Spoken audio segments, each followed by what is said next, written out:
Sekarang kalau titip doa, boleh nggak seseorang muslim datang kepada seorang alim lalu dia mengatakan tolong doain saya? Boleh saja, selama dia masih hidup. Orang masih hidup boleh. Para sahabat Nabi Ridwanullah alaihim datang kepada Nabi Muhammad SAW dan berkata, ya Rasulullah doakan kami, ya Rasulullah doakan kami. Yang tidak boleh kalau orang alim itu sudah mati. Tapi kan saya berharap Pak Ustadz, dalam hati saya ada harapan. Berharap dia doakan kepada Allah. Berharap doa saya yang saya titipkan dengan Ustadz Khalid itu lebih didengar oleh Allah dibandingkan dengan Saya masih hidup nggak? Masih. Oke. Yang syirik tadi kan tuh patung. Oh. Benda mati, dia bisa bilang apa benda mati itu? Oke.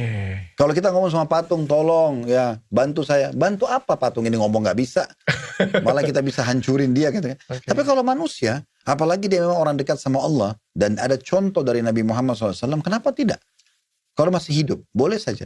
Misalnya orang tua kita mengatakan tolong ayah ibu doain saya. Itu normal-normal saja. Kita datang kepada guru kita, tolong doain saya. Itu juga boleh. Teman-teman kita yang kita anggap soleh, komunitas kita, tolong doain ya. Saya lagi mau ujian nih. Itu umum saya. Selama mereka masih. Kalau mereka sudah meninggal, nah itu nggak boleh. Seperti umum begini. Banyak orang dalam sholat mereka bilang, iyyaka na'budu wa iyyaka nasta'in.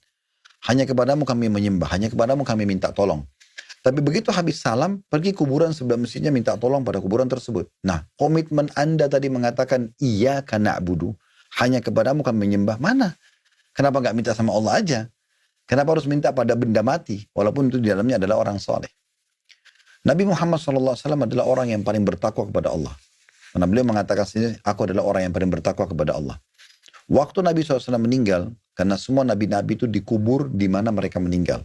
Karena beliau meninggal di kamar istrinya Aisyah radhiyallahu anha, maka dikubur di situ. Nah, Aisyah ini istri Nabi itu masih hidup 30 tahun lebih setelah Nabi Muhammad SAW meninggal. Jadi kalau kita lihat miniatur di Madinah, kota Madinah itu ada satu ilmuwan di sana, seorang alim. Beliau buat kayak semacam karya ilmiah, kayak museum kecil. Tapi dia buat miniatur-miniatur rumahnya Nabi dulu, gimana kamarnya. Jadi ini ranjang Aisyah, ini kuburan Nabi Muhammad SAW. 30 tahun lebih dok. Belum pernah Aisyah datang ke kuburan Nabi mengatakan, ya Rasulullah tolong sembuhin saya. Ya Rasulullah saya ambil tanah kuburan Anda supaya berkah. Atau taruh air supaya berkah. Belum pernah ada riwayat masalah itu. Aisyah biasa-biasa saja. Itu kuburan, kalau ucapin salam ya. Sahabat Nabi juga datang ucapin salam ya. Belum pernah mereka lakukan seperti yang banyak orang lakukan sekarang.